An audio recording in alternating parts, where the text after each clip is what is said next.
Gusto lang gawin ng ating Pangulong Bongbong Marcos na maibigay no, yung 20 pesos na bigas na yan. Diba? Dahil yan yung laging ibinubuta sa kanya eh. No, yung 20 pesos na bigas na yan eh. Oh, nag-dry run na sila. Okay, nagkataon lang na nagkaroon ng halalan na magkakaroon ng eleksyon. Pinahinto ng COMELEC.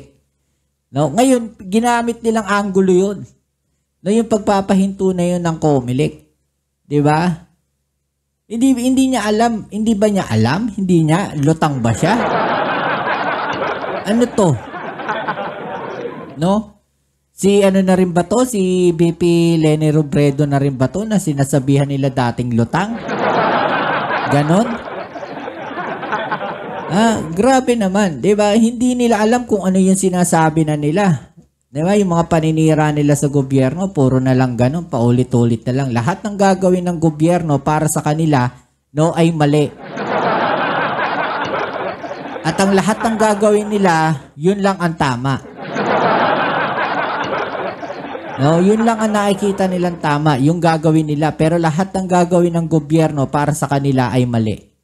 Ganun yun, mga kababayan. Yun yung gusto nilang ipalabas. Yung ginagawa nila kayong tanga, ginagawa kayong bobo, no, ginagawa kayong uto-uto netong mga nasa kabilang parlor.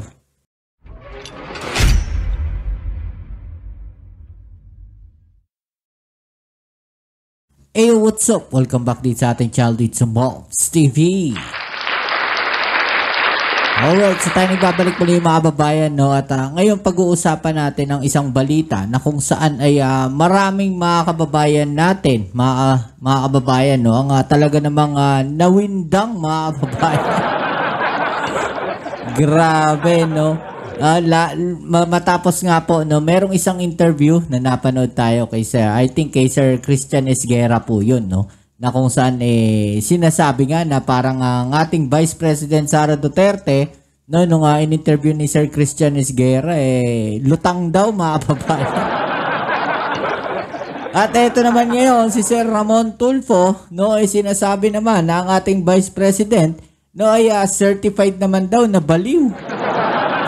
Grabe. Naniniwala ba kayo dyan mga kababayan? Ano sa palagay ninyo, no? I-comment nyo nga po dyan sa ibaba, alright? Okay, so yan ang ating pag-uusapan ngayon. Pero syempre bago ang lahat, please don't forget to subscribe, like, share, at comment dyan sa comment section. At pa-click po ang notification bell para ma-update kayo sa mga latest video uploads tayo. Para pag nag-upload tayo, mano-notify kayo mga babayan. Alright? So, umpisahan na natin itong ating pag-uusapan ngayon. No? Ito nga, no, sa isang post ni Sir Ramon Tulfo, mga babayan, ay sinasabi niya dito, no, na mga taga Davao City at super duper loyal Duterte supporters, mga babayan. Super duper no? Parang na die hard talaga, no? Talagang lahat gagawin, no? Dapat sinama na rin dito yung mga fake news peddlers. Well, honestly, lahat talaga, no? Karamihan po, no, ng mga nagkalat na fake news, mga kababayan, ay galing, no, sa kabilang parlor. No? Makikita natin yan, sila talaga yung mga nagpapagulo sa ating lipunan. Sila yung mga kalat sa lipunan. Yung mga nagpapakalat ng mga fake news na yan. Ewan ko, no? Ano ba napapala nila sa pagpapakalat ng fake news? No? Sabi dito, mga taga Davao City at super duper loyal Duterte supporters, magising na sana kayo sa inyong kabobohan at katangahan. Medyo agree ako dito, no? Kay Sir Ramon Tulfo. Alam nyo bakit? Alam nyo yung nangyari no nakaraan sa Davao? No, yung pinakalat na magkakaroon daw ng raid, no, sa bahay ng dating Pangulong Duterte, mga kababayan, no. Kung ikaw ba naman, no, nasa matinong pag-iisip, no, hindi ka agad-agad susugod doon. 'Di ba? Kagaya nga nung lagi ko sinasabi. Try to check muna, legit ba yung balita? Hindi porket meron nag-live video diyan, no, na sinabing ganoon, pupunta na kaagad kayo. No? O ano explanation ng PNP, mga kababayan, no, pananagutin, no, kung sino ang nagpasimuno ng fake dahil wala naman daw raid. No, bakit daw nila i-raid? Wala naman daw kaso at parang walang dahilan para i-raid yung bahay ng dating Pangulong Duterte. Sabi nga ni Madam Jam Magno, ang kaso wala dito, nandoon sa ICC. No, dahil sa ginawa nilang bobo at ginawa nilang tanga, yung mga supporters nila, no, nakakaawa na. Mga babayan, nakakaawa itong mga DDS, mga solid supporters nila dahil nagbumukha na silang uto-uto. Payag ba kayo niyan, mga DDS? Ginagawa kayong uto-uto, ginagawa kayong tanga-tanga, ginagawa kayong mga obob na itong mga to. Ha? O, yung mga nasa Davao, o, magising na kayo. Aba, lalo na yung mga supporters no, na sinasabi. No, magising na kayo. Yung nangyari na yun, no, na yung sinabi na magkakaroon ng raid, hindi ba malinaw na ginawa kayong uto-uto? O ano sabi dito ni Sir Ramon Tulfo? Si Sara ay certified na baliw. Mamaya, pag-usapan natin yan, no? Yung sinasabi na to. Si Sara ay certified na baliw. No, si Pulong ay abusado at di umano'y sangkot no, sa drug noong Pangulo pa ang tatay nila. No? Isa yan, mga babayan sa inimbestigahan sa Kongreso. No, yung pagiging sangkot nito ni Pulong Duterte no, sa mga usapin ng droga, mga babayan. No? Si Basti na mayor ngayon ay palaging lasing at pumapasok ng opisina sa hapon o gabi na dahil may hangover palagi. Gabi na? Grabe, anong gagawin mo sa munisipyo ng gabi? Baka hindi naman gabi, baka late na sa umaga o tanghali na tapos hapon na. Baka naman ganun eh. Ikaw naman, Sir Ramon Tulfo. Anong gagawin niya ng gabi sa munisipyo? Magalit kayo sa akin pero nagsasabi lang ako ng totoo. Gaya ninyo ay naging tanga din ako pero ngayon ay nagising na ako sa katotohanan. Naging tanga rin daw siya. Alam niyo mga babayan, ito yung sinasabi ko, no? Maging ano kayo. Wag kayong masyadong die hard. Kagaya na sinasabi ko palagi. No, kunyari kami, no? Pro-administration kami. Pag mali yung ginagawa ng administration, pupunain namin 'yan. No, sisitahin natin 'yan. No, sasabihin natin na, President, mali po 'yan. No, parang may mali ata tayo diyan. No, may mali ata kayo nagawa diyan. Mali ata yung ginawa ninyo na 'yan, di ba? Pero kung tama, well, sasabihin natin, ipapakalat natin yun. Diba? Ang problema dito sa mga supporters na to, mga diehard supporters na to, mga babayan, kahit mali na, tuwan-tuwa pa sila. Diba? Iyon yung pagkakaiba. No, nagtatanga-tangahan sila, mga obob sila, no, na nagiging uto-uto na sila. Diba? Gaya na itong balita na to, mga babayan, no? Mula sa News 5, mga babayan. Okay, ano sabi dito? No? Vice President Sara Duterte, pinuna ang kasalukuyang administrasyon. Okay, so tungkol nga ito dun sa, sa isa to sa sa kanilang campaign rally, mga babayan. No? Pakinggan natin yung sinabi dito no, ni VP Sara Duterte at pag-usapan din natin. Alright?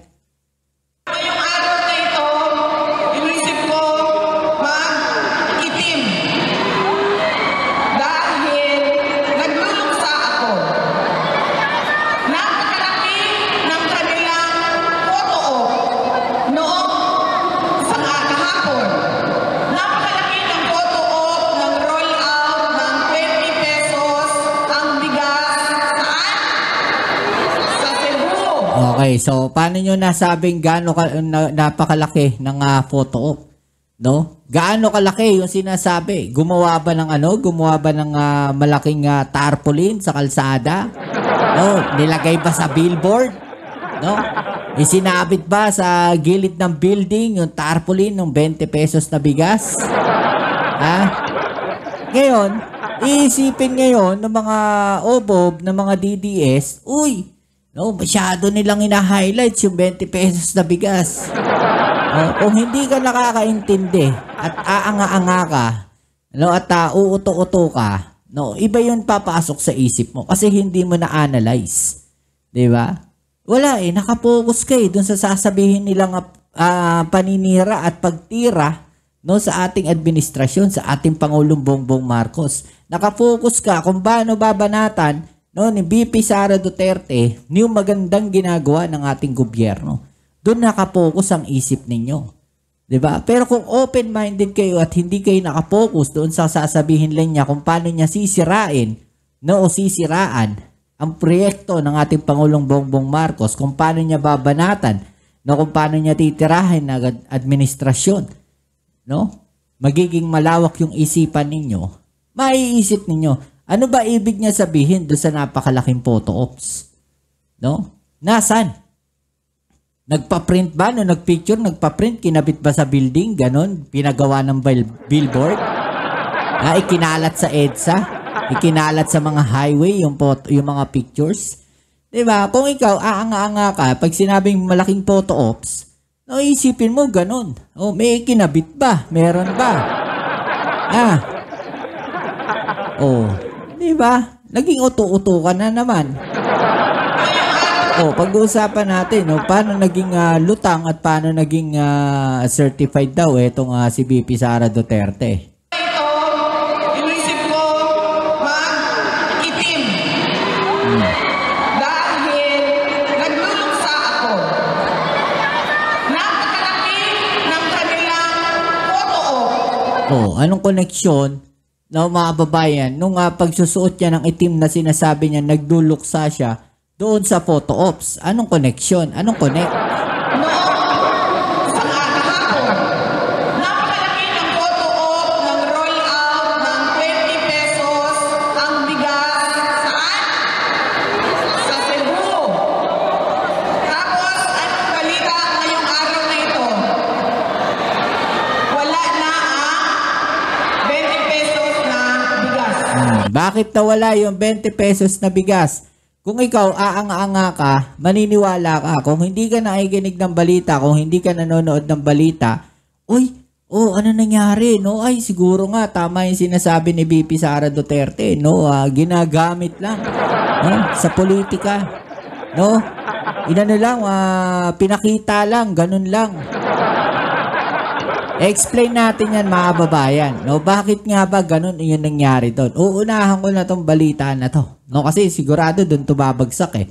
No, yung 20 pesos na bigas, ang nangyari dyan, mga babayan, kagaya ng sinasabi ko, na baka gamitin sa politika, yun yung naisip ng COMELEC. No? Kaya nila pinahinto dahil baka gamitin sa politika. Kailan babalik? After ng halalan. No, hindi sinabi na hindi kaya. Sabi nga hanggang December may enough na stock eh. Sabi sa balita yan. No, kakayanin niya hanggang December. So by the time na yon, napag-aralan na nila, siguro mahaba ng panahon yon. 'Di ba? May hanggang December, napag-aralan na nila. No, after ng December, alam na nila yung susunod na step by next year. 'Di ba? Pero kung iisipin niyo yung sinasabi niya rito ay napakalutang nito, hindi ba siya informed? Hindi ba informed yung ating Vice President Sara Duterte, o hindi lang niya iniintindi dahil nakafocus siya, no, kung paano niya titirahin o paano niya sisiraan yung 20 pesos na bigas ng ating gobyerno na proyekto ng ating Pangulong Bongbong Marcos. Diba? Kasi doon lang siya nakapokus eh. Diba kung paano sisiraan yun? Kasi ang ganda ng yung proyekto eh. Ang ganda ng proyekto, 20 pesos na bigas per kilo. Diba? Wala silang maitatapat dun eh. Kung niyan ay natapat ng halalan, so be it. Wala naman tayong wala tayong pinipili na araw. Bakit hininto? Kasi mag-e-eleksyon. Okay? Kaya hininto, hindi dahil hindi kaya. At para doon sa mga DDS na obob, no? Naniwala sila na hindi kaya ng gobyerno. Ano na naman ngayon? Paano pag itinuloy yan after ng election? Edi nagmukha ka na naman kayong angat-angat yan. Kasi nauto na naman kayo. Diba? Sino ang uto? Sila ang uto sa inyo. Ginagawa kayong ogag. No? Ginagawa kayong engot-engot. Ginagawa kayong obob. Diba? nauto nila kayo. Na, ang sasabihin nila, huwag nyo iboto yan, iboto nyo yung PDP. Pagdat kasi hindi nila ano yan hindi matutuloy yung 20 pesos na bigas. Okay. So ikaw, aanga-anga, bumoto ka. No? Tapos, pagkatapos ng halalan, ibinalik yung 20 pesos na bigas. Ano na nangyari sa boto mo? Wala na. Oh. Ano na lang isipin mo? Naloko ata ako ng mga yun, Sabi, hindi raw babalik, kaya binoto ko yung yung kabila, O, yung padapa, Diba? Kaya binoto ko yung padapa kasi wala raw yung 20 pesos na bigas na yun, Meron naman pala. Wala na. Diba? Yung payo ko dyan sa mga DDS na yun, huwag kayong maging one-sided. Kasi kami mismo, nanonood kami ng mga balita, ng iba't ibang class, iba't ibang balita. Sa lahat, pangkalahatan. Huwag lang kayo mag-focus kung ano lang yung pinapanood ninyo na nandun lang kayo, one-sided lang kayo. No? Pilipino kayo, matalino kayo.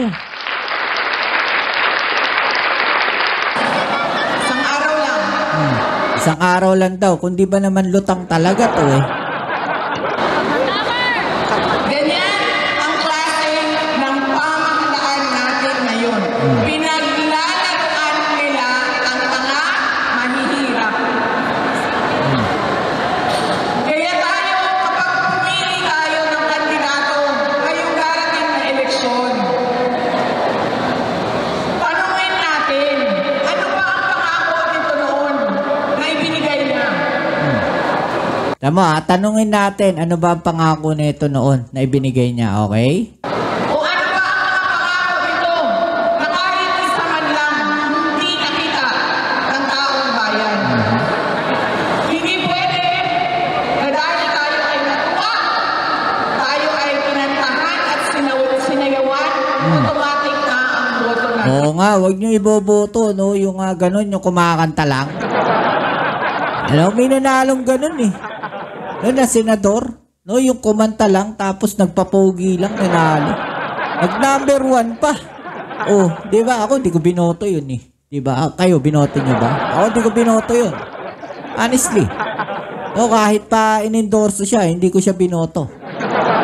Dahil hawak ko yung boto ko. Di ba? Hawak ko yung boto ko. Sarili ko yun. Akin yun. Ba't ko siya iboboto? Di ba? Dapat kinikilatis natin ang mas malalim pa sa tuwa natin sa nakatayo sa harap bago natin ibigay ang boto natin. Di ba? So, pinaglalaroan daw. Ganyan ang klase ng pamahalaan natin ngayon. Pinaglalaroan nila ang mga mahihirap. Okay, so ganyan daw yung klase ng pamahalaan natin ngayon. Pinaglalaroan daw yung mahihirap, mga kababayan. Diba? Paano niya nasabi? No? Lutang ata to Paano niya nasabi pinaglalaroan yung mahihirap? No? Paano niya nasabing ganun? Dahil ba doon sa 20 pesos na bigas na yon? What if, alam niyo sa negosyo, kahit sa negosyo, mga kababayan, napakasimple niyan. No? May dry run tayong tinatawag. Diba? Kahit tanungin nyo, na kayo mismo nakikita nyo yan. Sa lahat ng negosyo, may dry run na tinatawag. Nag-dry run lang. Oh, pinag-aaralan pa nga yan halos Ibinigay lang tayo talagang gusto lang gawin ng ating Pangulong Bongbong Marcos na maibigay yung 20 pesos na bigas na yan. Diba? Dahil yan yung laging ibinubuta sa kanya yung 20 pesos na bigas na yan Oh, nag-dry run na sila. Okay, nagkataon lang na nagkaroon ng halalan na magkakaroon ng eleksyon. Pinahinto ng COMELEC. No? Ngayon, ginamit nilang anggulo yun. No, yung pagpapahinto na yun ng COMELEC. Diba? Hindi niya alam. Hindi ba niya alam? Hindi niya? Lutang ba siya? Ano to? No? Si ano na rin ba to? Si BP Leni Robredo na rin ba to na sinasabihan nila dating lutang? Ganon? Grabe naman. Diba? Hindi nila alam kung ano yung sinasabi na nila. Diba? Yung mga paninira nila sa gobyerno, puro na lang ganon. Paulit-ulit na lang. Lahat ng gagawin ng gobyerno para sa kanila, ay mali. At ang lahat ng gagawin nila, yun lang ang tama.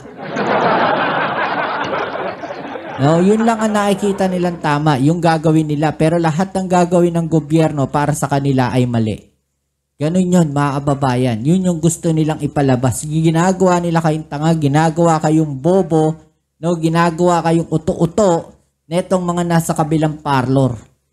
No, kayo mga Dabawenyo, oh, mag-isip-isip kayo. 'Di ba? Iboboto nyo pa ba yung mga ganyan? Okay? So palalabasin nila dito, Pangulong Bongbong Marcos na naman yung may pakanahan. Hindi ba pwedeng, oh, let's say sabihin natin na ganun. No, hindi ba pwedeng ibang tao may gusto nun? Talagang si Pangulong Bongbong Marcos lagi yung target nila. Bakit nila tina-target yung Pangulong Bongbong Marcos, mga kababayan? No, yun ay para mag-inflict ng galit. No? Ginagawa nila, mag-inflict ng galit sa mga tao, magalit sa Pangulong Bongbong Marcos para ano? Para patalsikin yung Pangulong Bongbong Marcos sa pwesto at para sila ang makaupo sa pwesto, no, at maisalba nila ang lahat. No, yun lang naman yung nakikita ko dito. No, na posibleng mangyari. Kaya ganun yung kanilang kagustuhan na mapatalsik ang ating Pangulong Bongbong Marcos sa pwesto. 'Di ba? Para kung sakali kasi siya yung papalit eh. Siya yung vice president eh. Okay? So magkakaroon na sila ng control over sa lahat. 'Di ba? So posibleng mabaligtad na lahat ng sitwasyon kung sila yung makakaupo. Kaya ganun yung eagerness nila na mapatalsik ang Pangulong Bongbong Marcos. So, etong isang balita na kung saan kung papanoorin nating maigi, mga babayan, no, tila wala nang pag-asa talaga, no, itong si VP Sara Duterte, mga babayan. Paano ko nasabi yan, mga babayan? Tila sarado na, no, yung kanyang isipan, no, para sa mga bagay-bagay, mga kababayan. Parang hindi na niya naiintindihan kung ano yung dapat na gawin niya. No, hindi na niya naiintindihan siguro yung sa pagkakaiba ng tama at mali, mga kababayan. No, dahil lahat na lang ng gagawin ng ating pamahalaan ay tila pamumulitika na lang sa kanya at lahat ng nangyayari sa kanila ay tila pamumulitika na rin, mga babayan. No, malinaw na medyo naguguluhan na ata, no, itong ating Vice President dahil hindi na niya alam kung ano yung pinagkaiba, no, ng pamumulitika sa realidad, mga babayan. Okay, so yan ang ating alamin at pag-uusapan. Pero syempre bago ang lahat, please don't forget to subscribe. Paki-like naman po ang ating video ngayon. At syempre, mag-comment kayo ng inyong opinion dyan sa ibaba at i-click ang notification bell para ma-notify kayo sa mga latest video uploads natin. At syempre, shoutouts tayo sa mga bago natin subscribers dyan. Maraming salamat sa inyo at sa laging nandiyan dyan na nakasubaybay po sa atin. Maraming salamat po sa inyo. Okay, so umpisahan natin tong balita na to, mga babayan, at atin pong pag-usapan. No, at gawan natin ang komentaryo. Okay? Let's go. Naniniwala si Vice President Sara Duterte na paninira lang umano ng administrasyon ng reklamong pananakit na isinampa laban kay Davao City 1st District Representative Paulo Pulong Duterte. Okay, so sinisi na naman niya dito, mga kababayan, ang administrasyon. Ang tanong, yung administrasyon ba ang nagsampa ng kaso, mga kababayan? Ang nagsampa ng kaso dito is yung yung taong binugbog, no, doon na nakita natin sa video. Yun ang sinasabing nagsampa ng kaso, mga babayan, no? Pero hindi yung administrasyon o sino man, no, yung Senado o yung Kongreso ang nagsampa ng kaso laban dito sa kanyang kapatid na si Congressman Pulong Duterte. No, medyo naguguluhan ata itong ating Vice President, mga babayan, di ba? Ang mahirap kasi lahat na lang na mangyayari sa kanila, no, pamumulitika na lang, mga babayan. Yun na lang lagi ang kanilang bukang bibig. No, wala na silang ibang masasabi kundi pamumulitika. Hindi na nila ma-explain, no, ng maayos, which is para sa akin, no, dapat hindi niya hindi niya para ipagtanggol No, siguro mas maganda kung sinabi niya, hayaan na lang natin no na korte ang magdesisyon diyan. 'Di ba? Parang mas maganda pang pakinggan. Pero kung para sabihin mo na pamumuliti ka, no parang ipinagtatanggol mo pa no yung kapatid mo doon sa naging reklamo na 'yon. 'Di ba mga kababayan? No, mas maganda pang pakinggan kung sinabi niyang hayaan na natin na yung korte kung magsasampa sila ng kaso, so be it. No, antayin natin, hayaan natin yung korte. No, ang magdesisyon kung masasampahan ba talaga ng kaso o ano yung kalalabasan ng kaso na yon. Pero para sabihin mo no na pamumuliti ka, parang pinagtanggol mo na rin yung kapatid mo, 'di ba? Naniniwala si Vice President Sara Duterte na paninira lang umano ng administrasyon ang reklamong pananakit na isinampa laban kay Davao City 1st District Representative Paulo Pulong Duterte. 'Di ba? Administrasyon pa daw, 'di ba mga kababayan? Wala, sarado na isip na itong mga to. Nakatutok si Marisol Abduraman. Hindi pa raw nakakausap ni Vice President Sara Duterte ang kapatid na si Davao City 1st District Representative Paulo Pulong Duterte na inirereklamo ng pananakit. Nasa The Hague, Netherlands ang kongresista para sa kanilang amang si dating Pangulong Rodrigo Duterte. Pero paniwala ng bise, ang asunto kay Pulong paninira lang anya ng administrasyon. Di ba? Yung administrasyon pa ang sinisi, paninira lang daw ng administrasyon. No, yung kasong isinampa kay Pulong Duterte. Diba? Ano masasabi niyo dun mga kababayan? Diba? Maniniwala ba kayo na administrasyon lang ang gagawa nun? Diba? O pwede na bang kusan loob ng tao na magsampa siya ng kaso? Siguro nakahanap siya ng tiyempo. No? Na mainit na kayo ha. Sige, magsasampa na ako ng kaso. Wala na kayo sa kapangyarihan. Parang ganun. No? Hindi ba pwedeng ganun yung naiisip ng tao na yun? Diba? Nung lumabas naman yung kanilang May 1 na 20 pesos ang kilo ng bigas ay tinigil kaagad ng May 2, lumabas naman yung complaint ko kay Congressman Pulong Duterte. So, diba? Naisingit pa niya yung 20 pesos na bigas na yun, mga kababayan. Ang tibay. Diba? Imbis na harapin mo o sagutin mo yung akusasyon, no, talagang naisingit mo pa rin yung 20 pesos na bigas na yon.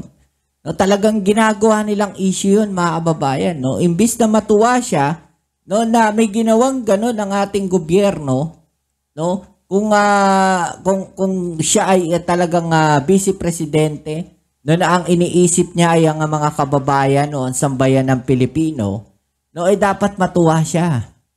Diba? Ang nangyayari kasi, imbis na matuwa siya, no, binabatikos pa niya. 'Di ba? Binabatikos niya At saka tila parang wala siyang alam dun sa mga nangyayari. 'Di ba? Talagang paulit-ulit niyang ini-insist. Mga kababayan, no, na ginagamit sa politika yung 20 pesos na yan. No, niloloko kayo ng administrasyon diyan sa 20 pesos na bigas na yan. 'Di ba? Ang linaw-linaw na sinabi, no, na pinatigil yan. No, yung 20 pesos per kilo na bigas na yan dahil no, iniiwasang magamit yan sa politika. Same thing na sinasabi natin. Diba? Palagi nating sinasabi yan. No, na kaya itinigil yan at baka itigil yung 20 pesos na bigas na yan dahil baka magamit sa politika. Ano yung isa pang sinabi natin do sa mga nakaraang vlog natin? No, delikado yung 20 pesos na bigas na yan. No, lalo't nalalapit ang halalan. Baka gamitin yan. No, yung 20 pesos na bigas na yan. Diba? Isa pa, yung sinasabi natin na baka maraming bumili ng 20 pesos na bigas na yan at masindikato yan. Diba? Pag na-hoarding yung 20 pesos na bigas na yan, no, mawawala ng stock, mga kababayan. Ano mangyayari pag nawala ng stock? Maibebenta ngayon no, sa merkado yung 20 pesos na bigas per kilo na yon, no, sa mas mataas na halaga. Diba? So doon papasok ngayon yung mga sindikato na kung saan mas malaki ang kikitain nila. Okay, so ano mangyayari doon? Yung pangako ng ating Pangulong Bongbong Marcos o yung sinasabi ng ating administrasyon hindi matutupad. Bakit? Naubos na, na-hoarding na Diba? Yun yung isa sa kinakatakot ko dyan. No, delikado yan. mga kababayan, yung ganyan sinasabi natin. No, na baka magamit yung 20 pesos na bigas na yan na proyekto ng ating Pangulong Bongbong Marcos. Okay, so balik tayo doon sa sinasabi niya na yon, no, ng ating Vice Presidente. Imbis na matuwa siya, binatikos niya. Ganyan ba? No? Yung dapat na pag-iisip ng isang Vice Presidente, 'di ba? Kahit pa sabihin natin ganyan yung nangyayari sa kanila, dapat natutuwa sila pag ang usapan no ay ang tungkol sa pangulong tungkol sa sa proyekto ng ating administrasyon o ng ating gobyerno ngayon na makakatulong sa sambayan ng Pilipino. 'Di ba? Imbis na matuwa, binatikos pa nila. 'Yun ang pangit doon. Bumas naman yung kanilang May 1 na 20 pesos ang kilo ng bigas ay tinigil kaagad ng May 2. Lumabas naman yung complaint ko kay Congressman Pulong Duterte. So nakikita nyo na basta merong nangyari na kagagawan ng administrasyon, ang ginagawa nila ay sinisira nila ang kanilang kalaban sa politika para matabunan yung totoong issue. Diba? Anong connect? Diba? Ang layo. Diba? Matatawa ka na lang eh. Parang ang layo na ata nung sinasabi ni VP Sara Duterte ron. So, imagine ninyo, para lang daw mapagtakpan. No, nung hininto yung 20 pesos na bigas. Diba? Para lang daw mapagtakpan. No, sinampahan nila ng kaso. Etong si Pulong Duterte. Diba? Yung sinasabi nga natin, hindi naman yung gobyerno, hindi naman yung administrasyon no, nagsampa ng kaso. Okay? So palalabasin nila dito, Pangulong Bongbong Marcos na naman yung may pakanahan. Hindi ba pwedeng, let's say sabihin natin na ganun. No, hindi ba pwedeng ibang tao may gusto nun? Talagang si Pangulong Bongbong Marcos lagi yung target nila. Bakit nila tina-target yung Pangulong Bongbong Marcos, mga kababayan? No, yun ay para mag-inflict ng galit. No? Ginagawa nila, mag-inflict ng galit sa mga tao, magalit sa Pangulong Bongbong Marcos, para ano? Para patalsikin yung Pangulong Bongbong Marcos sa pwesto at para sila ang makaupo sa pwesto, no, at maisalba nila ang lahat. No, yun lang naman yung nakikita ko dito. No, na posibleng mangyari. Kaya ganun yung kanilang kagustuhan na mapatalsik ang ating Pangulong Bongbong Marcos sa pwesto. 'Di ba? Para kung sakali kasi siya yung papalit Siya yung Vice President Okay? So magkakaroon na sila ng control over sa lahat. 'Di ba? So posibleng mabaligtad na lahat ng sitwasyon kung sila yung makakaupo.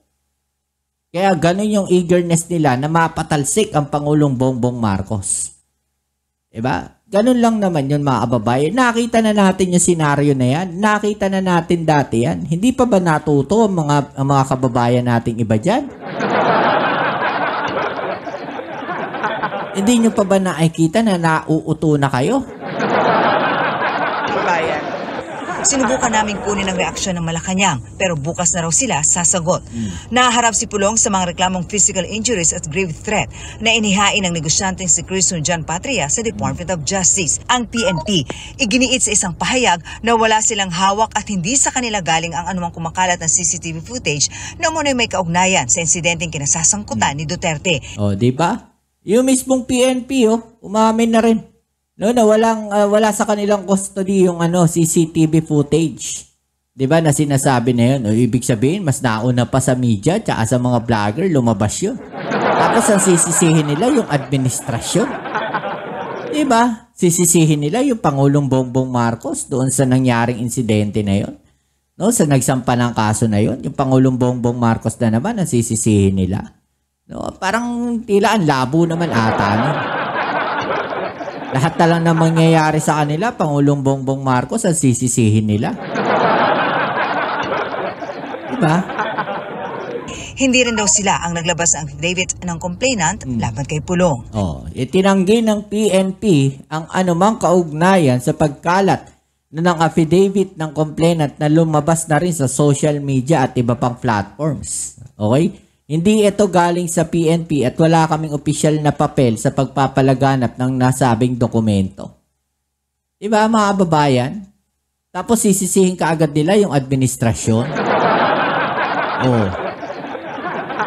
Iginagalang daw nila ang proseso ng batas. Para sa GMA, Diba? Yun naman pala. Paano kung ano, mas maganda siguro ang sinasabi nga natin dito na bago nagsalita ng gano'n ang ating Vice President Sara Duterte, bago siya nagbitaw ng ganong salita, mga kababayan, dapat inalam niya muna. Diba? O kaya ang sinabi niya, antayin muna natin yung isinampang kaso bago kami magre-react, bago kami magkokomento. No, wala siyang hindi siya kagaya, alam niyo hindi siya katulad ng ating Pangulong Bongbong Marcos na pag nagsalita, konti lang. No, hindi siya ganun kahaba. Sa kanya, ang dami niyang explanation. No, pag nagsalita siya, parang ang tawag natin doon, napaka-defensive masyado. No, yun yung parang defense mechanism nila.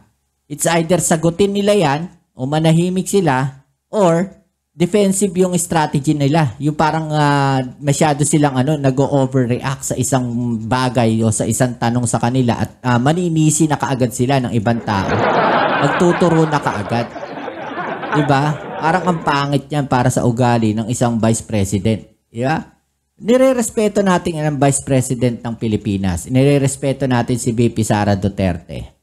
Okay, yan yung lagi natin sinasabi dito na lahat nang nasa gobyerno, nire-respeto natin yan. Nandito lang tayo para magbigay ng ating opinion at komentaryo sa mga nangyayari. Diba? Dahil aware tayo At ayaw natin na pati yung mga kababayan natin maging sarado ang isipan.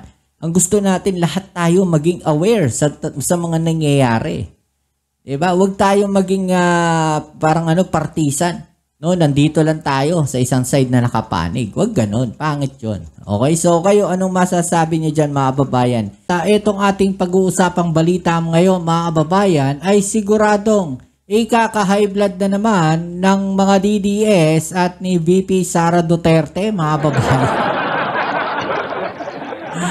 Siguradong maha-high blood sila sa balitang ito dahil sa ginawa ng ating Pangulong Bongbong Marcos, mga kababayan. Diba? Ayaw na ayaw nila na may ginagawa ang ating Pangulong Bongbong Marcos. Gusto pa nilang itulad sa kanila. Gusto nilang itulad sa kanila na wala nang ibang ginawa kundi mamulitika. Ibalik lang natin sa kanila yung kanilang mga sinasabi na lahat ng ginagawa ng ating Pangulong Bongbong Marcos ay puro pamumulitika. Sino ba, mga kababayan? Sa tingin ninyo, sino ba ang namumulitika palagi? I-comment nyo nga po dyan sa ibaba kung sino ang laging namumulitika. Okay, so alamin natin tong balita na to. Pero syempre bago ang lahat, please don't forget to subscribe, like, share, at comment dyan sa comment section. At huwag nyo pong kakalimutang i-click ang notification bell para updated kayo pag may mga latest video uploads tayo. Shoutout sila sa mga bago natin subscribers dyan. Maraming salamat sa inyong suporta. At kayo po ay palaging nandiyan dyan sa ating mga video uploads. Maraming salamat sa inyo. Okay. So alamin natin, ano nga ba itong ginawa ng ating Pangulong Bongbong Marcos na ikaka-high blood ng mga nasa kabilang parlor? Let's go. Inaayos na po natin ang ating agrikultura. Nakita naman po natin ang kalagayan ng ating mga magsasaka at ang mataas na presyo ng mga bilihin. Ayan, inaayos na ng ating Pangulong Bongbong Marcos ang agrikultura. Actually, matagal na po niya yung inaayos, mga kababayan. Kaya nga kinuha niya, yung Department of Agriculture. Kasi yan yung gustong-gusto niyang gawin. Dahil alam ng Pangulong Bongbong Marcos natin na kailangan nating i-develop, suportahan ng gobyerno ang agrikultura. Bakit? Yan kasi ang number 1 na kailangan natin. Ang mababang presyo ng bilihin. Kaya yan naman ang ginagawa ng ating Pangulong Bongbong Marcos. At yan ginagawa na yan ng ating Pangulong Bongbong Marcos ay ayaw na ayaw po nila. O kasi, pagka yan po ay nagtagumpay, mga kababayan, magkakaroon tayo ng mababang presyo ng bilihin. Lalakas ngayon, no, ang pangalan ng ating Pangulong Bongbong Marcos. Ayaw nila yan. No? Ayaw nila yan. Ayaw nila na ang Pilipinas ay aangat. Ayaw nila na ang Pangulong Bongbong Marcos, mga kababayan, ay may gagawing tama para sa ating bansa. Ayaw nila, no, mga kababayan, na makabili ng murang bilihin ang ating mga kababayan. In short, wala silang pakialam sa mga mamamayan. Diba? Yung 20 pesos nga na bigas, tinuligsa nila eh. Diba? Imbis na suportahan nila yung 20 pesos na bigas, no, na proyekto ng ating Pangulong Bongbong Marcos, anong ginawa nila? Pinulitika nila. Diba?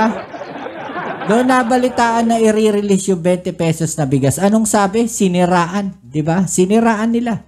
No? Eh, nako, yung bigas na yan, pagkain lang ng baboy yan, pagkain ng hayop yan.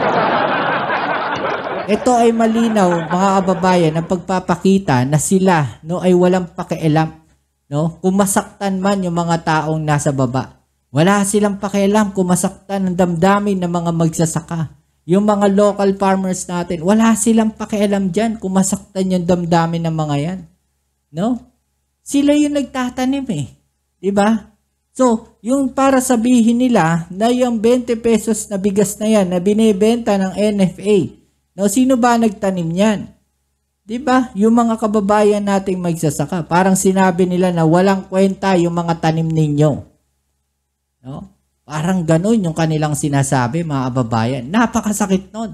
No, na nagmula pa sa ating Vice Presidente.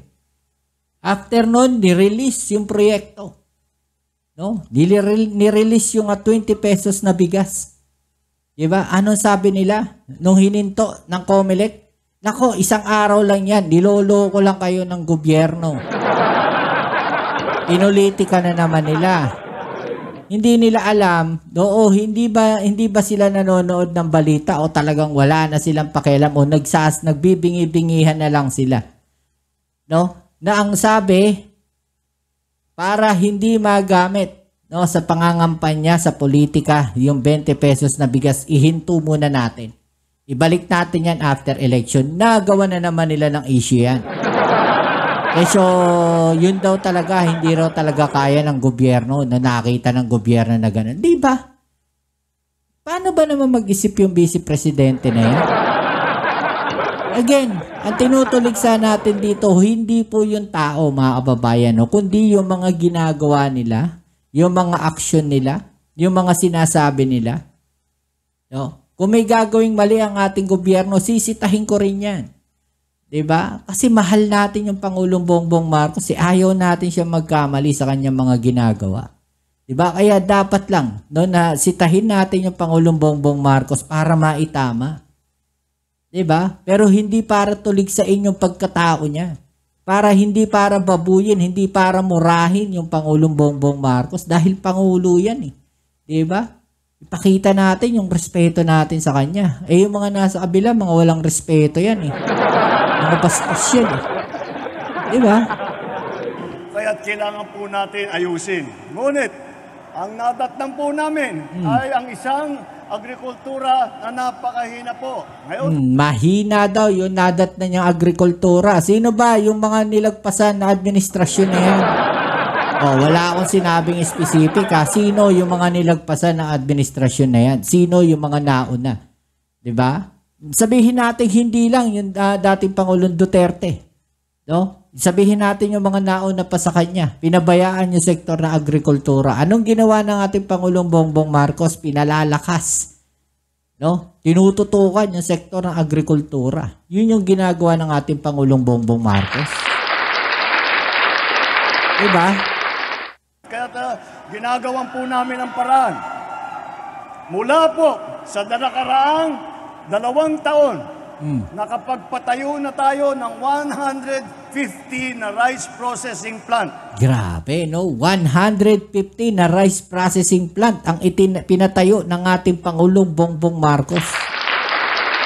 para matulungan itong mga magsasaka na to. Mga kababayan, ganun po ang kanyang ginawa, no? Para mapalakas yung ating sektor ng agrikultura. Diba? Na hindi nagawa ng mga nakaraang administrasyon. No, hindi ko alam ano yung mga tinutukan nila nun, no? Sa taong 2025, magtatapos tayo ng 20 pa, magsisimula tayo ng 50 pa. Oh, ang dami pang itatayo, mga kababayan. Diba? Hindi nila nagawa yan. No, hindi nila naisip yan. Kasi baka ang iniisip lang nila yung mga pansariling interes. Baka ang iniisip nila yung paano sila makakaupo sa mga susunod na taon. Noong isang linggo, binuksan ko, inaugurate ko, ang una, hindi nga ako, nagulat nga ako, sabi ko dito sa Pilipinas, dapat marami na ito. Ang unang coconut processing plant dito sa Pilipinas para naman ang ating mga coconut planters ay mabigyan natin ng pagkakataon na makipagkompetensya hindi lamang dito sa Pilipinas, kung hindi po sa abroad, sa international market. Grabe, no, mga kababayan. Ganong katindi, no, yung focus ng ating Pangulong Bongbong Marcos, no, yung Pangulong Bongbong Marcos sa sektor ng agrikultura. No, ganun siya kaseryoso na tulungan yung ating mga local farmers. No, hindi lang po yung mga nagtatanim ng gulay, bagkus lahat na nasa sektor ng agrikultura. No, tinututukan ng ating Pangulong Bongbong Marcos. Diba? Ganong katindi, mga kababayan. No, so ayan, anong masasabi niyo dyan, mga kababayan? No, i-comment nyo po sa ibaba ang inyong mga opinion at atin yung pag-usapan. Alright? Alam niyo, sa totoo lang, nalulungkot ako kasi yung nakikita natin pangbabatikos nila, no, walang tigil Parang wala nang ginawang maganda ang ating Pangulong Bongbong Marcos para sa kanila. No, kahit nakikita natin ang ginagawa ng Pangulong Bongbong Marcos ay para sa ikauunlad, no, ikagaganda ng mga iba't ibang sektor ng ating bansa, no, para makatulong sa ating mga mamamayan, mapababa ang presyo ng bilihin. Diba? Lahat na lang gagawin ng ating Pangulong Bongbong Marcos. Pero anong ginagawa nila? Mga kababayan, wala silang tigil sa pagbanat sa ating Pangulong Bongbong Marcos. Wala silang tigil sa pagtira, no, sa pagbatikos. Na sa lahat na lang ng gagawin ng ating Pangulo ay sisitahin nila at lalagyan nila ng politika. Diba? Ganun yung mga ginagawa nila. Sino ngayon? No, sino ngayon yung sinasabi nila, mga kababayan, dati, no, ano sabi nila? Ang aga naman pamumulitika niyan, 2028 pa yung election. No? Matagal pa raw yun kasi may mga nangangarap na tumakbo ng pagkapangulo. Mga kababayan, kung titignan ninyo, parang nililihis nila yung totoong issue. Sino ngayon? No, yung may pangarap na tumakbo na pagkapangulo no, pagdating ng 2028? Ha? Sino ngayon ang nakikita natin may intention? No, yung mga nandiyan nga na sinasabi nila may pangarap tumakbo mga pagkapangulo, hindi nga nagsasalita 'Di ba? Sila lang naman yung madaldal diyan Sila lang naman yung nagpi-pinpoint, si ganito, si ganyan, tatakbong pangulo yan sa 2028, kaya nila ginagawa yan, 'di ba? What if mali pala yung kanilang hula? Simple lang, babalik na rin nila yan. Sasabihin nila, natakot sila kasi si BP Sara kalaban. Diba? O, ayan, kita-itsali tayo sa ating next video upload. Ito ang inyong Kuya Mobs, it's on Mobs TV. Peace and health.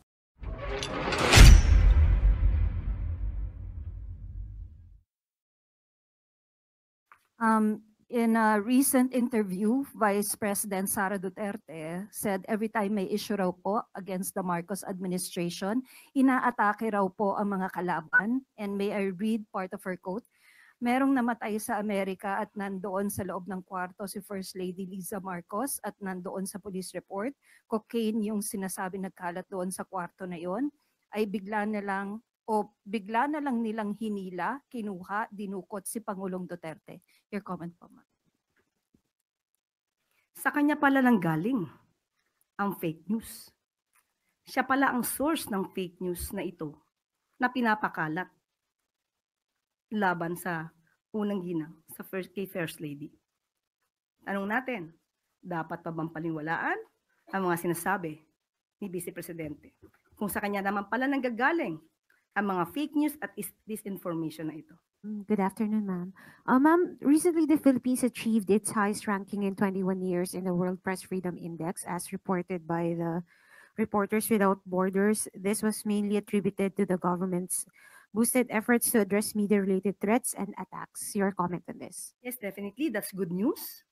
The President is delighted with that latest ranking of the Philippines in relation to its upholding the press freedom. Okay, it shows that the President respects one's right of expression and the responsible journalism. So maganda pong ito po ay maganda po na naipapakita ng Pangulo na the President is not gearing towards dictatorship. Malaya po ang pamamahayag na nakikita po natin sa kasalukuyan. Follow-up lang po.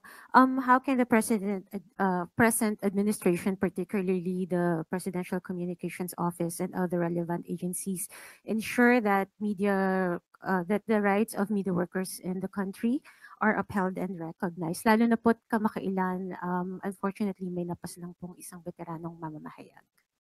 Katulad po, noong pa pong 2024, ipinangako naman po ng Pangulo. And I quote, ang sabi po ng Pangulo, "Be assured that we are doubling down on our commitment to protect our journalists and to uphold press freedom. We stand with you hand in hand in this fight." So hanggang ngayon po, 2024 po yan sinabi ng ating Pangulo. At ngayon po ay nakita niyo po ang nagiging resulta. Paiigtingin pa po ng ating Pangulo, ng administrasyon, ang kalayaan sa pamamahayag. Asahan niyo po yan. Thank you, ma'am. Clay Pardilla, People's Television. Good afternoon po, Yusek. VP Sara Duterte calls the complaint against Congressman Pulong Duterte a part of the administration's political attacks. Your reaction po? As I have said during the last press briefing, that the Vice President should have at least leveled up in her discussions, in her responses in certain issues. But it seems that she never heard anything in regard to that. Or she just refuses to listen. Hindi siya nag-level up. Mas parang bumaba pa. Inuulit niya muli ang kanyang mga excuses na pamumulitika, politicking. Kung ito ay patungkol sa inyong kapatid, sinabi niya po sa interview, hindi pa niya nakakausap si Congressman Pulong Duterte. At malamang ay hindi niya rin po nadinig ang interview sa kanyang kapatid. At ito po ay nasama na po sa news. At and I quote, sa Tagalog po ito, pero he said it in Cebuano. Sa akin mga kapatid na Davaoenyo, ngayon nakita nyo na naman ang video. Matagal-tagal na yon nangyari. Sige lang, decision nyo po pa rin kung sino ang iboboto nyo sa pagka-congressman sa unang district. Di ako makikialam sa Ani Duterte sa wikang Cebuano. Cited po ito sa isang news article ng Abante. Now, kung inamin naman po ni Congressman Pulong Duterte, ayon sa kanyang pag-interview, hindi niya tinanggi ang video. Papaano ipapahid ng Vice Presidente ang ginawang ito ng kanyang kapatid sa Pangulo at sa administrasyon? Nabanggit dito na ang pag-hire, pagkuha ng ibang mga kababaihan for their own satisfaction, ang sandaling kaligayahan, bakit ito ibibintang sa Pangulo? Hindi ba dapat sagutin na lamang nila kung ano ang complaint? Definitely, Congressman Pulong Duterte is a public servant. He should know his obligations He should know the laws. He should know what good traits of a leader should be. Ma'am, follow up po. How does Malacanang CVP Sara publicly defending Kong Pulong and their history of siding with figures involved in serious crimes like Pastor Quiboloy, who's facing sexual abuse and human trafficking charges? Yun na po ang nangyayari. Ganyan po ang nangyayari kapag ka po kakampi, kaibigan, parang gustong agad ipawalang sala at kailangang ibato ang kasalanan sa pamumulitika. I just would like to remind you of one of the episodes of Gikan sa Masa Q&A. That's, if I'm not mistaken, that's March 10, 2024. Okay? When the president was interviewed by certain media personnel or vloggers, Pastor Quiboloy admitted that he was once complained of illegal conversion land. Illegal land conversion wherein he could be imprisoned for 6 years. Ang sabi po ni Pastor Quiboloy, nagpapasalamat siya kay Mayor, or tinawag niyang Tatay Digong, Mayor Digong, dahil si Mayor Digong ang lumakad. Pinuntahan ang dapat puntahan. So ano po ba ang nangyayari kapag ganito po ang sinasabi? So, kung dapat may managot po dito sa ginawa po ni Congressman Pulong, since kanya naman pong hindi idininay, kanya pong inamin ang video, lumalabas sa kanyang interview, di dapat managot ang dapat managot. Tina Panganiban Perez, GMA News.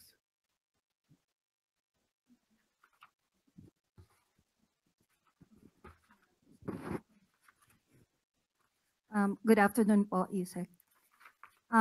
In a recent interview, Vice President Sara Duterte said every time may issue raw po against the Marcos administration, inaatake raw po ang mga kalaban. And may I read part of her quote? Merong namatay sa Amerika at nandoon sa loob ng kwarto si First Lady Liza Marcos at nandoon sa police report. Cocaine yung sinasabi nagkalat doon sa kwarto na yon, ay bigla na lang nilang hinila, kinuha, dinukot si Pangulong Duterte. Your comment po, ma'am. Sa kanya pala lang galing ang fake news. Siya pala ang source ng fake news na ito na pinapakalat laban sa unang ginang, kay First Lady. Unang-una po, kailangan pa ba natin paniwalaan ang mga ganitong klaseng istorya na nanggagaling sa Vice Presidente? Tandaan po natin, dumating si First Lady sa Pilipinas, March 10, 2025. Kung gusto niya pong alamin yan bilang Vice Presidente, may records po yan. March 11, nagkaroon po ng event si First Lady with the representatives of Girl Scouts of the Philippines. That's May 11, 2025. Pwede po ba natin ipakita? Yan. Makikita po natin na kasama niya ang ilan sa mga representatives ng Girl Scouts of the Philippines.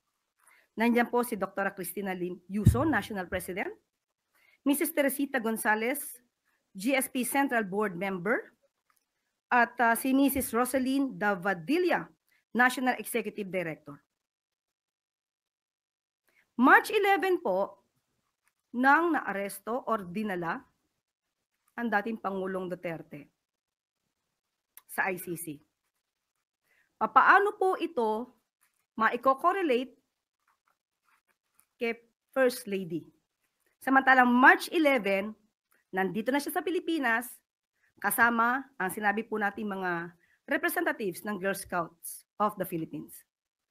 Ito po, ang sinabi ni VP Sara, ay walang paggalang sa pamunuan, sa organisasyon ng Girl Scouts of the Philippines. Pinapalabas niya na ang event na to ay hindi nangyari. Bilang Vice Presidente, Hindi po ba dapat inalam niya muna kung itong mga taong pong itong nabanggit ko from the Girl Scouts of the Philippines ay totoong nagkaroon ng meeting sa ating First Lady? So, tanong natin, dapat pa bang paniwalaan ang mga sinasabi ni Vice Presidente kung sa kanya naman pala nanggagaling ang mga fake news at disinformation na ito? Ma'am, the Vice President was also asked about the alleged increasing or intensifying drug problem in the country. Your assessment po, ano po yung assessment? Increasing drugs? Opo, drug cases? problem. Okay. Una-una po ay nadinig natin ang kanyang sinabi. Ang tanong lang natin, doon sa reporter, saan po kaya niya nakuha yung kanyang datos para sabihing lumalala ang problema ng illegal na droga sa bansa? Maaari po ba nating ipakita ang mga naging accomplishments ng PIDEA at ng PNP?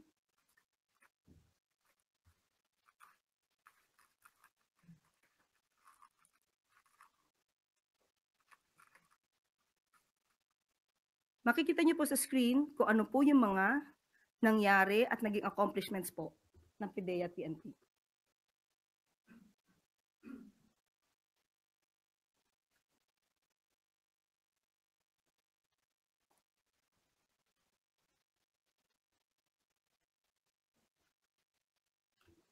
So, saan po kaya nanggagaling ang datos na tinatanong kay VP Sara? Hindi po totoo na lumalala. Mas marami pong accomplishments ang ating ang administrasyon po ni Pangulong Marcos Jr.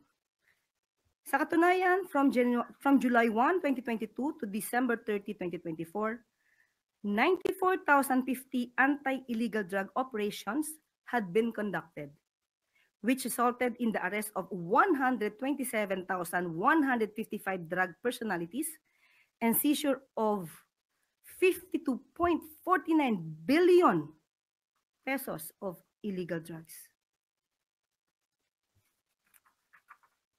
Ma'am, last na po from my end. May quote din po si VP about you po. Ang sabi po niya, sumasagot lang naman ako sa kanya. Hindi ako tao na kilala na unang nakikipag-away. Lagi ako ay sumasagot lang. Sinagot ko na yan dati. Garbage in, garbage out. Pumapasok sa kanya basura. Lumalabas sa kanya basura. Your comment po. Okay. Nung sinabi niyang garbage in, garbage out, ang pinatutukulan po doon na tanong ay patungkol sa pag-iimbestiga. Kautusan po ng Pangulo na magkaroon ng pag-iimbestiga sa nagiging problema ng mga consumers dito sa prime water na alam naman natin na pag-aari ng mga bilyar. Ang ibig niya bang sabihin na basura ay yung pag-uutos na paimbestigahan ang prime water? Sa mga kababayan nating mga consumers ng prime water, ganito po ba dapat natin ituring ang kautusan ng Pangulo na basura or walang kwenta, walang saysay? Kaya nung sinabi sa atin ng Pangulo na ipag-uutos niya ang pag-iimbestiga at ito naman ay aking ipinahayag sa inyo, basura ba ang pag-uutos na yun ng Pangulo? Marahil sa kanya ay walang kwenta ito. Dahil tandaan natin,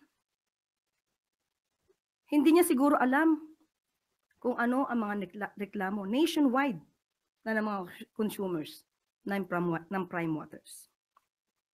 At dahil siguro involved ang pamilya Villar at ang sabi niya, ang tunay na kaibigan ay walang iwanan.